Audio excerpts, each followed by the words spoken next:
So let me ask you this. What would it mean for your practice if clients sought you out because they recognized your authority? I want you to think about that for a moment. If instead of questioning your value, they trusted your expertise from the very first conversation. And the truth is, standing out in your profession is not about luck, it's about strategy. I'm Sylvia Garibaldi, founder and CEO of a well established marketing training and done for you services company, tailored specifically for the modern legal and financial professional worldwide. While it's taken some trial and error to figure out which methods get the best results for professionals who are looking to grow their practices, fast forward to today, my team and I have nailed down and perfected a process that has helped so many of our clients consistently achieve outstanding results and create a legacy for their practices. I created the Serve First, Sell Later marketing podcast to give you simple, actionable, non salesy, and results driven marketing to grow your legal or financial practice like so many of our clients have. If you're a lawyer, mediator, financial, or divorce professional who is looking to become highly visible and wants to create a practice that makes an impact, then you're in the right place. Let's dive in.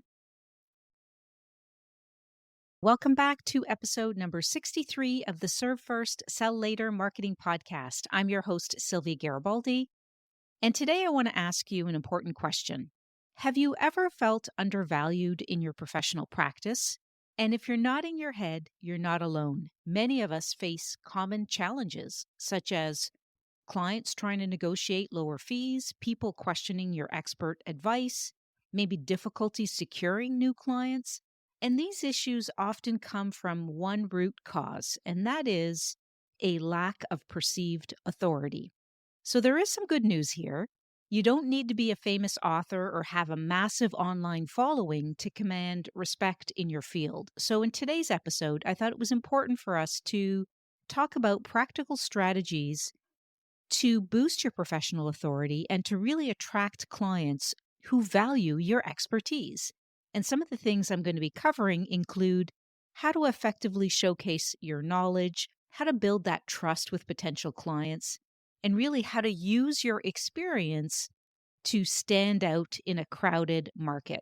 So, whether you are a seasoned professional or you're just starting out, you will get so much value out of today's episode. And my hope is to help you get the recognition that you deserve as an expert. So let's dive in. So, the first step is to develop a niche. And instead of trying to be everything to everyone, I want you to think about focusing on one specific area. And this allows you to deepen your knowledge and simply stand out in a crowded market. So, for example, if you are a divorce lawyer, you might specialize in high net worth separations or maybe international custody cases. And this specialization not only sets you apart, but it also allows you to command higher fees for your specialized knowledge. Now, if you're a workplace mediator, you could focus on resolving conflicts in tech startups or perhaps handling disputes in unionized environments or maybe in educational facilities. So think about where you want to put your focus. For estate planning attorneys, as another example, you could think about specializing in estate plans for business owners, or maybe it's managing international assets. The key here, really, is to choose a niche that aligns with your interests and where there is a market demand for it. That's super important. I think a lot of people forget that. So, finding that niche is important, but also ensuring that there is a market demand for it is equally important.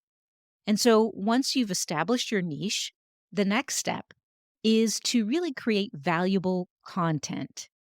And this is about sharing your expertise in ways that potential clients can easily access and really understand what you do and how you can help them. So, wanted to share another quick example. For workplace mediators, this could mean writing blog posts about managing remote team conflicts or creating short video tips on effective communication strategies. These are just a few examples. Estate planning attorneys, you could share articles explaining recent changes in tax laws affecting inheritances. So I think it's important to remember that the goal is to demonstrate your expertise while providing real value to your audience. And this can be done in many ways. And so here are some ways in which you can do this. You could write articles for legal publications or other professional publications. You could create blog posts for your website. You could share insights on social media platforms like LinkedIn, Facebook, Instagram. Starting a newsletter with tips and updates is another great idea to really start to share the value of what you offer to your audience. So, the deal here is by consistently sharing valuable content, you're just not showcasing your expertise. What you're doing is you are also building trust with potential clients before they even contact you. So, I hope this is making sense. So, this approach really positions you as a thought leader in your niche, making it more likely that someone needs your help in your area of expertise. And so, when they do, your name will be top of mind. And I think that's super important to think about how to build authority so that you will always be top of mind for your ideal prospects and referral partners. Okay, so in the area of professional services, I think we all know that trust is everything, right? So how do you build this trust? And I want to break that down because building trust is a way of building authority. So this is why I want to address this. This is another important area. So first, you want to set clear expectations from the very beginning. So what does this mean? This simply means being upfront about your process, about your fees, about potential outcomes, and any other areas that can influence the outcomes of what you're trying to achieve. So when clients know what to expect, they're less likely to push back later. So here's how you might approach this. You could create a detailed onboarding process. So walk clients through each step of their case or the transaction. Super important. You can provide a clear fee structure. This one I highly recommend. So, whether you bill by the hour or you use a flat fee system, make sure clients understand exactly what they're paying for and when they are expected to pay for it. And what we are seeing in the marketplace is professionals who are using a flat fee model are seeing more success because there is more transparency in the flat fee model, right? People know exactly what they're going to be paying at the end of the transaction. So I think there's something to be said about having a clear fee structure in place that will build the trust. You could also discuss potential outcomes openly. So while you can't predict the future, you can prepare clients for various scenarios. That's another way to be transparent and to help build that trust. So, being open about your fees, in particular a flat fee, you're really addressing a major concern for potential clients. So, that's important. And think about how you can do that in your practice. So, I want to now talk about empathy and the role that empathy plays here, because this is about showing clients that you truly understand their concerns. And so here are a few practical tips on how to demonstrate this. You can use active listening techniques, and that's where you repeat key points back to clients to ensure that they've understood correctly what you're saying. Ask open ended questions. Instead of, do you understand? You can say something like, what questions do you have about this process? And so it's important to acknowledge emotions. Legal issues can be very stressful. And so a simple, I understand this is a difficult situation, can really go a long way. So demonstrating that empathy is going to be key.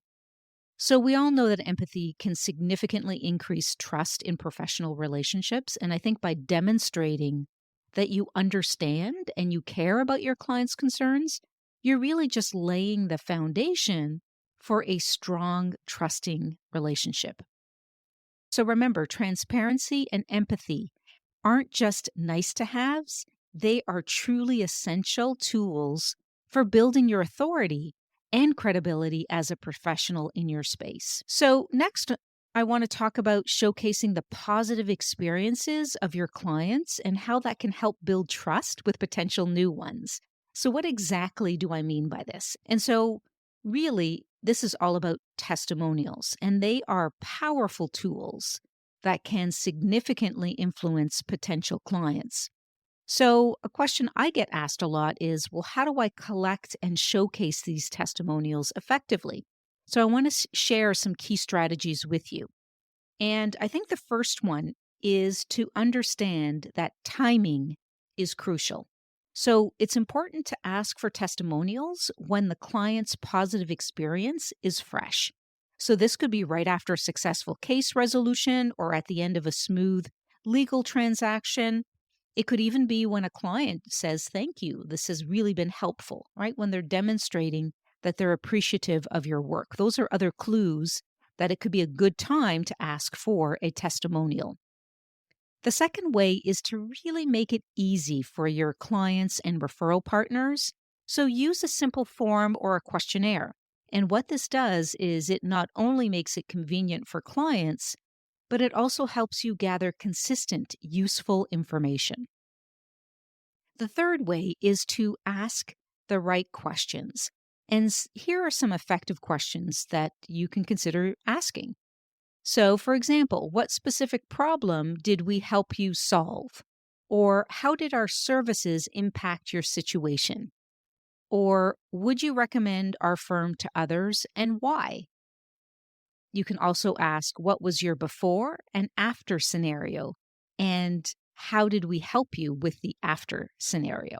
Right? So, using questions that will get them to reveal what they found most valuable about working with you. The other key thing is to use multiple formats when collecting testimonials. So you can have written testimonials, they're absolutely great, but don't shy away from video testimonials or maybe audio clips. They can really add a personal touch and increase the credibility. And of course, you always want to get permission and have written consent to use your testimonial in marketing materials, to use their name. If they're not comfortable using their name, or maybe you're not allowed by law to use clients' names, then you can just put first name. So these are some key things that you can do. And once you've collected these testimonials, it's time now to showcase them. And here are some great ways to do that. So you can feature them prominently on your website. You can create a dedicated testimonials page, which a lot of professionals do. You can incorporate these testimonials into your social media strategy. So, a great way to do this is to share it on platforms like LinkedIn or Facebook. You can include them in an email marketing campaign. So, a well placed testimonial can really boost the effectiveness of the email campaign. And you can do this by maybe even including it in your newsletters, right? These are all different places in which you can do this. For example, if you are inviting people to a webinar or a workshop of some kind, you can include the testimonials in the invitation or on the sign up page to get people to sign up for your webinar or workshop. You can use these testimonials in printed marketing materials. Some people still use those, and any other online marketing that you have there. So think about brochures, maybe direct mail pieces or postcards or thank you cards. So remember that the power of social proof really lies in its authenticity. And please don't be tempted to fabricate or exaggerate testimonials. It's important that they are genuine experiences from real clients. And when you do this, it will always be more compelling and more effective in building your authority. By the way, if you're finding this episode valuable, I've covered related topics in past episodes that can help deepen your understanding. So please be sure to check out these episodes. I'll actually drop the links in the show notes so that you can easily find them. So the next one I want to talk about is building relationships that can elevate your professional standing and expand your client base. So what I'm referring to here is engaging in professional associations. Now, these organizations are really gold mines for building authority and generating referrals. So here's how you can make the most of them. First off, you want to choose very wisely. You want to select associations that align with your niche. So, for instance, if you're a mediator, you may want to join mediation groups or associations.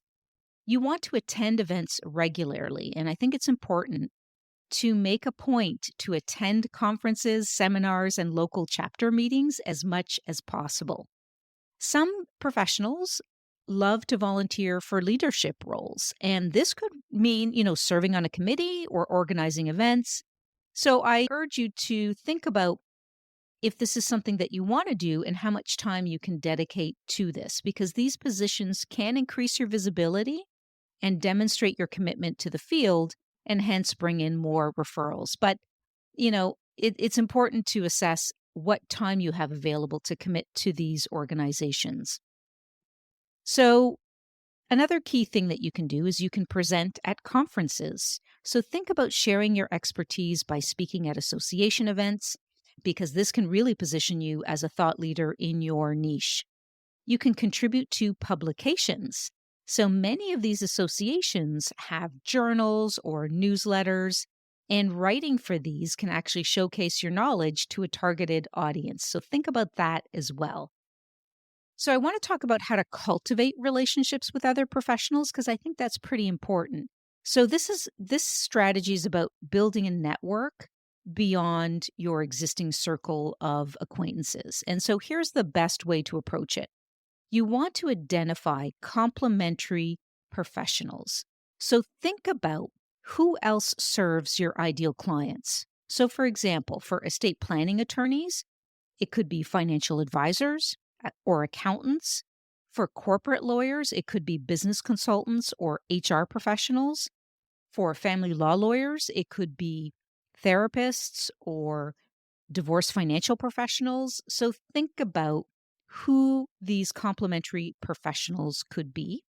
And when you identify them, you want to attend those cross industry events, meaning what are the groups or associations that these complementary professionals belong to? And look at networking at these events so that you can, try to build relationships and start conversations on how you can co-refer or co-collaborate. And I think once you have these networks set up and you're meeting new professionals, you want to set up some one-on-one meetings. So reach out to these professionals that you'd like to know better, maybe suggest a coffee meeting to discuss how you might be able to help each other or how you might be able to help each other's clients. And so creating a referral system is important as well. So look at establishing a formal or maybe informal referral network. And it's important to track referrals given and received to really ensure that the relationships remain mutually beneficial. Because one of the things I hear professionals complain about often is that these referral partnerships are not reciprocal. So it's important that, if you're going to be building a relationship, that you give as much as you receive and vice versa, right? That's what makes a really good referral partnership. You could also host joint events. So think about holding webinars, workshops, or in-person luncheons with professionals from complementary fields. And this can provide value to their clients and your clients while showcasing your combined expertise. So I hope that's making sense. You can think about using LinkedIn strategically, and this is a really good one. When you connect with professionals in related fields, you want to also engage with their content on a consistent basis and share those insights that could be valuable to their network, right? So that's what I mean about using LinkedIn strategically, is in a way that actually adds value to those referral partnerships. So I think it's important to remember that effective networking is about building genuine relationships, not just about collecting those business cards. So I highly recommend that you focus on how you can provide value to others first, and the benefits will naturally follow. Okay, moving on to the next way to build authority, and that is hosting educational events. So, this strategy not only showcases your expertise, but it also helps to build trust with potential clients. And here's how I would approach going about it. Let's take a quick break. Your time is the most valuable asset you have. That's why you need to join our free 2-hour workshop happening on Wednesday, March the 5th. Here's what you'll learn in just a short amount of time: a customized 2025 marketing blueprint that's tailored specifically to your practice, smart tools and automation to save hours every week while increasing leads, a referral network strategy to keep your pipeline consistently full, high impact social media and online tactics for a maximum ROI, and relationship building strategies to convert more leads into long term clients. So, why attend? Because the industry is evolving fast, and staying ahead means working smarter, not harder. So, don't miss this opportunity to save time, grow your practice, and set yourself up for success in 2025. Come along and join your colleagues. Space is limited, so sign up now. Link for the registration can be found in the show notes.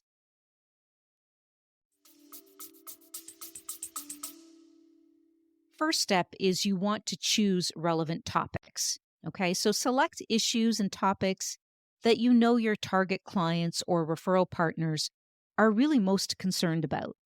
So, for example, an estate planning attorney might host a workshop or a webinar on protecting your assets in uncertain times. So, that's just one example. So, the key thing is to focus on the pain points, and that should become a key topic for you to present on.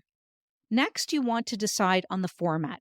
So, you can do in person, you can do online workshops or webinars. So, decide on the method that you prefer to use. Now, we know that online or virtual events work incredibly well, but for professionals, some prefer to do a mix of both. Some prefer to just do in person, though I caution you about in person in the sense that you want to make sure it's profitable. So, if you are hosting an in person event, think about the costs that it takes for you to put on the event minus what you're going to get out of it in terms of revenue, because that's really what you need to look at. So you can certainly do a combination of in person and online, which is a great way to approach it. But you will most likely get more positive ROI from virtual or online events because the cost is very low. So that's important to consider. You can also look at what are some ways to promote this effectively. So I'm hosting an educational event. How do I get people to attend? How do I get people to raise their hand to say, yes, I'm interested. I want to sign up. So you need to look at using your social media channels. So use the social media channels where your ideal target audience hangs out, and make sure that you are posting frequently on these sites to share when your next event will be. Okay, super important. You can rely on other referral partners or your professional network to spread the word. So consider partnering with other professionals to really expand your reach. Don't forget about your email list and any other associated groups or partners that may benefit from helping you spread the word. So, promoting it effectively is going to be super important. You also want to make sure that you're preparing engaging content. So, when you're presenting, make sure you're using visuals, case studies, and any interactive elements to keep your audience engaged. That's a really important one. And so, whenever we put on workshops or webinars, one of our key focuses is to make sure that we're keeping the audience engaged.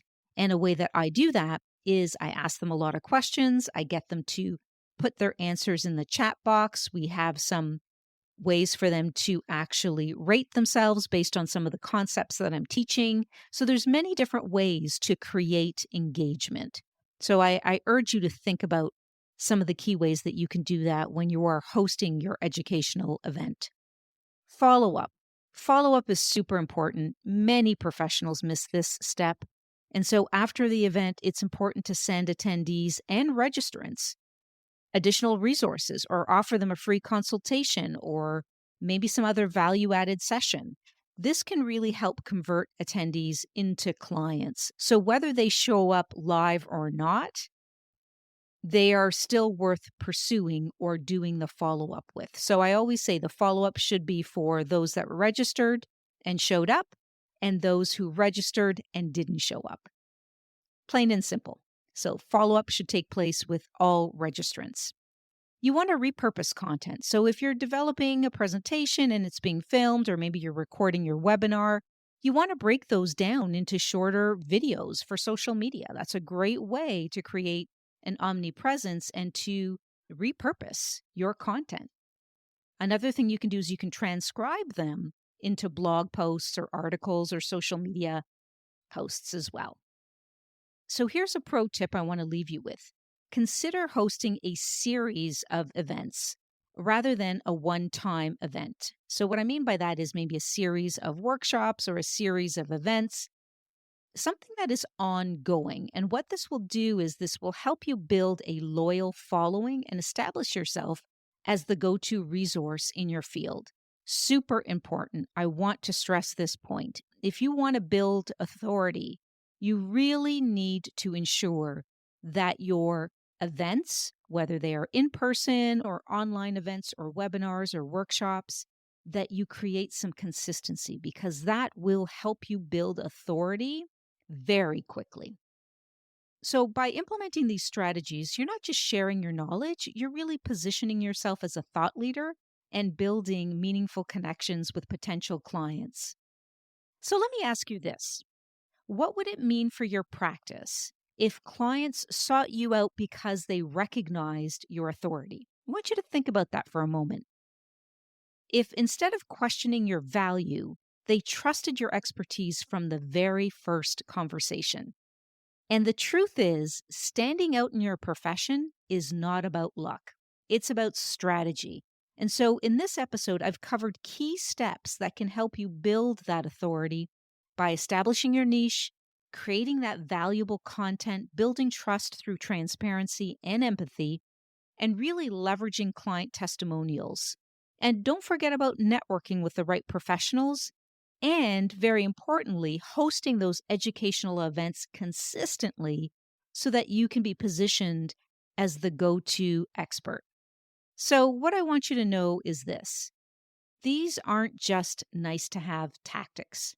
These are essential to growing a practice that will attract the right clients. And by that, I mean the ones who value your skills and are willing to pay for your expertise. But remember, authority is not built overnight. It's built through consistent action. So every article that you write, every conversation that you have, every webinar or event that you host, it all adds up. And so the professionals who rise to the top are really the ones who show up consistently, refine their message, and they stay engaged. So here's my challenge for you. Pick just one strategy that I talked about in this episode today and take action this week. Start with that LinkedIn post, maybe reach out to that referral partner or outline a webinar topic. The sooner you start, the sooner you'll see the impact. So your expertise deserves to be recognized because your work really matters, and the right clients are out there looking for someone just like you. So please take that step, stand in your authority, and watch your practice soar. Thanks for tuning in today. If you found this episode helpful, I'd love to hear from you. Please send me a message and share your biggest takeaway. And if you haven't already, make sure to subscribe to the podcast so that you don't miss future episodes packed with actionable strategies to grow your practice. See you in the next episode.